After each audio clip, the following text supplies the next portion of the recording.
নমস্কার বন্ধুরা, ভতেশ্বর study centre চ্যানেলে তোমাদের স্বাগতম। তোমাদের জন্য দারুণ একটি সুখবর। জিডিএস এর তরফ থেকে অফিসিয়াল নোটিশ জারি হয়েছে।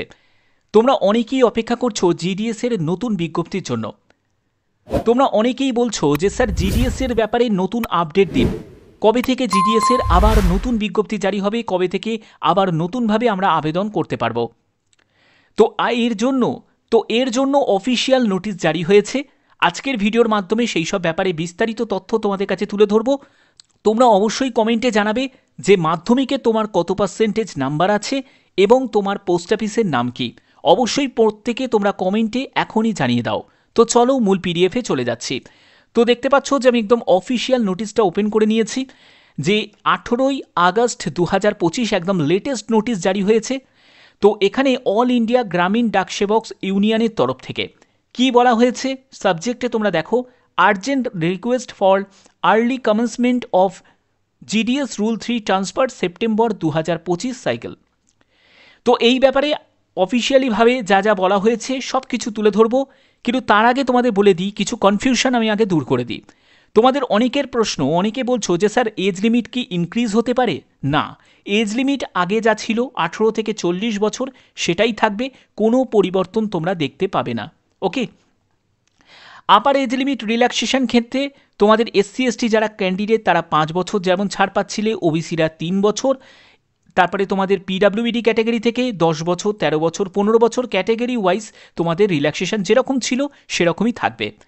এবার একটা প্রশ্ন, সবথেকে বড় প্রশ্ন, সেটা হলো এডুকেশন কোয়ালিফিকেশানে কি কোনো পরিবর্তন হবে?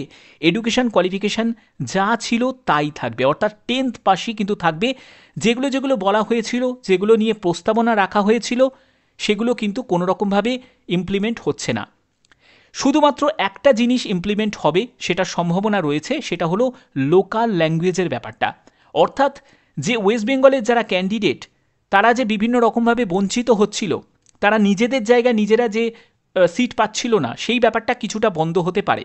যেমন হচ্ছে আসাম সার্কেলে, যেমন ধরো আসামের ক্যান্ডিডেট, সে ওয়েস্ট বেঙ্গল সার্কেলে অ্যাপ্লাই করে দিল, কিন্তু এবারে কি হবে, এবারে হচ্ছে একটা প্রেফারেন্সের ব্যাপার চলে আসবে, অর্থাৎ তোমাদের অগ্রাধিকার দেওয়া হবে যারা যে সার্কেল থেকে বিলং করছো। অর্থাৎ তুমি যদি ওয়েস্ট বেঙ্গল সার্কেল থেকে বিলং করো, তুমি যদি ওয়েস্ট বেঙ্গল সার্কেলেই অ্যাপ্লাই করো, তাহলে তোমার সুযোগ আগে। ঠিক আছে, তোমার সুযোগ আগে। এটা নয় যে আসাম সার্কেল থেকে কেউ অ্যাপ্লাই করতে পারবে না, নিশ্চয়ই পারবে, কিন্তু তার সুযোগ পরে, তোমার সুযোগ আগে। এটা কিন্তু এবারে হচ্ছে। ঠিক আছে, অর্থাৎ ল্যাঙ্গুয়েজ রিলেটেড, যেহেতু একটা কমিউনিকেট করতে হবে, অনেক কাস্টমার থাকবে, তাদের সঙ্গে তোমাকে কথা বলতে হবে, সেগুলো বলার জন্য লোকাল ভাষাটা খুবই ইম্পর্টেন্ট। তো এই ব্যাপারে কিন্তু এবারে একটা পদক্ষেপ নিতে চলেছে। ঠিক আছে, এই ব্যাপারে কিন্তু একটা খবর আছে, এটা কিন্তু হতে চলেছে। বাদবাকি তোমাদের এবার চলে যাচ্ছি একদম এই নোটিশে কি বলা হয়েছে সেই ব্যাপারে চলে যাচ্ছি। নোটিশটা ভালো করে দেখো, আমি সব ডিটেলসে তোমাদের বলছি। আচ্ছা, এবার দেখো যে এখানে কি বলতে চাইছে। এখানে বলছে, respected sir, the rule 3 transfer cycle for September 2025 has already been delayed more than 3 months technical lapses in IT 2.0। দেখো, আইটি 2.0 লঞ্চ হয়েছে, তো আইটি 2.0 কাজের জন্য বিভিন্ন টেকনিক্যাল ইস্যু হয়েছে। এই টেকনিক্যাল ইস্যুর কারণে কি হয়েছে, যে এই যে রুল 3 ট্রান্সফার, এই প্রসেসটাও ডিলে হয়ে গেছে, এবং ডিলেটা হয়েছে লম্বা, মানে হচ্ছে 3 মাস ডিলে হয়ে গেছে।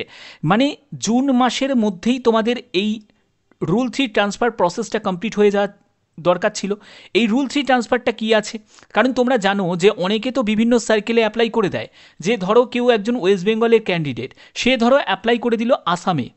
ঠিক আছে, এবার সে চাইছে যে আসাম থেকে আমি ওয়েস্ট বেঙ্গলে আসবো।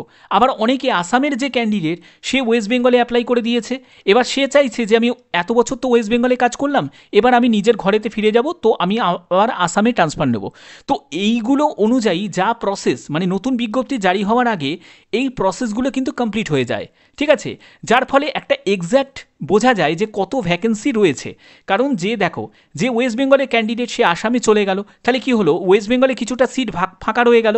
তো এই ফাঁকা শূন্যস্থানগুলোকে পূরণ করতে হবে, সেই ডেটাগুলো চলে যাবে মেন হেড অফিসে, চলে যাবে, সেখান থেকেই মেন যে মানে কি বলবো ভ্যাকেন্সি টেবিল জারি হবে। তো এই সব যে প্রসেসগুলো, এগুলো কমপ্লিট হতে কিন্তু সময় লাগে। তার জন্য কি হয়, জুন মাসের মধ্যে পুরো রুল 3 ট্রান্সফারের প্রসেসটা কমপ্লিট হয়ে যায় এবং জুলাই মাসের দিকে তোমাদের অ্যাজ ইট ইজ যেরকম নতুন বিজ্ঞপ্তি জারি হওয়ার কথা সেরকম বিজ্ঞপ্তি জারি হয়ে যাওয়ার কথা ছিল। এইবারে কি হয়েছে যে 3 মাস ডিলে হয়ে গেছে। কিসের কারণে? টেকনিক্যাল প্রবলেমের কারণে। এই টেকনিক্যাল প্রবলেমের কারণে 3 মাস ডিলে হয়ে গেছে, মানে হচ্ছে জুন মাসের দিকেও তোমাদের শেষ হয়ে গেছে, জুলাই মাসেও হলো না, তাহলে আগস্ট মাস, সেই আগস্ট মাসের দিকেও এখন আগস্ট মাসের আর কটা দিন বাকি আছে আগস্ট মাস শেষ হতে, তো আগস্ট মাসও আর পসিবল নয়। তো সেক্ষেত্রে জুন জুলাই আগস্ট চলে গেল। তাহলে সেপ্টেম্বর মাসের দিকে দেখো একদম স্ট্রিক্টলিভাবে বলে দিয়েছে যে সেপ্টেম্বর মাসের মধ্যেই কিন্তু আর্জেন্ট এটাকে কমপ্লিট করতে হবে, মানে জিডিএস রুল 3 ট্রান্সফার কমপ্লিট করতে হবে। এবার এটা কমপ্লিট হয়ে গেলেই কিন্তু তোমাদের নতুন বিজ্ঞপ্তি জারি হয়ে যাবে জিডিএসের। এই জায়গাটা কিন্তু একদম পরিষ্কার করে বলা আছে যে we therefore request your kind intervention to commence the GDS Rule 3 transfer process at the earliest। অর্থাৎ খুব কড়াভাবে কিন্তু বলে দেওয়া হয়েছে যে যত তাড়াতাড়ি সম্ভব এই GDS Rule 3 ট্রান্সফার প্রসেসকে কমপ্লিট করতে হবে, ঠিক আছে। এবার এটা যখন সেপ্টেম্বর মাসে যখন তোমাদের কমপ্লিট হয়ে যাবে তখন একদম নিশ্চিন্তে থাকো যে তোমাদের নতুন বিজ্ঞপ্তিও তোমাদের জারি হয়ে যাবে, জিডিএসের নতুন বিজ্ঞপ্তি। অর্থাৎ সেপ্টেম্বর মাসের তোমাদের লাস্টের দিকে, নয় তোমাদের সেপ্টেম্বর মাসের লাস্টের দিকে, আর না হলে অক্টোবর মাসের মধ্যেই তোমাদের বিজ্ঞপ্তি জারি হয়ে যাবে। অর্থাৎ এক্স্যাক্টলি মোটামুটি বলতে গেলে সেপ্টেম্বর থেকে অক্টোবরের মধ্যেই তোমাদের বিজ্ঞপ্তি জারি হয়ে যাবে, জিডিএসের নতুন বিজ্ঞপ্তি, ঠিক আছে। আর অর্থাৎ বুঝতেই পারছো যে কাজ কিন্তু চলছে, কোনো জায়গায় কিন্তু যে ডিলে প্রসেসটা ছিল, যে টেকনিক্যাল প্রবলেমটা ছিল, সেই টেকনিক্যাল প্রবলেমটা সলভ হয়ে যাবে এবং তোমাদের কাজ শুরু হয়ে গিয়ে নতুন বিজ্ঞপ্তিও জারি হয়ে যাবে। তো এই ব্যাপার হচ্ছে তোমাদের নতুন আপডেট। অর্থাৎ তোমরা যারা জিডিএসের নতুন বিজ্ঞপ্তির জন্য ওয়েট করছিলে তাদের জন্য একটি ভালো সুখবর, সেটা হলো যে জিডিএসের নতুন বিজ্ঞপ্তি এই বছরেই তোমাদের রিলিজ হচ্ছে। তো এই জায়গাটাই কিন্তু ক্লিয়ার করে দিলাম, এবং যেটা জুলাই মাসে হওয়ার কথা শুধু জাস্ট কটা মাস তোমাদের ডিলে হয়ে গেল, ঠিক আছে, এটাই যা মেন ব্যাপার। তো এখানে তোমাদের এই সব ব্যাপারগুলো কিন্তু এখানে ক্লিয়ার করাই আছে।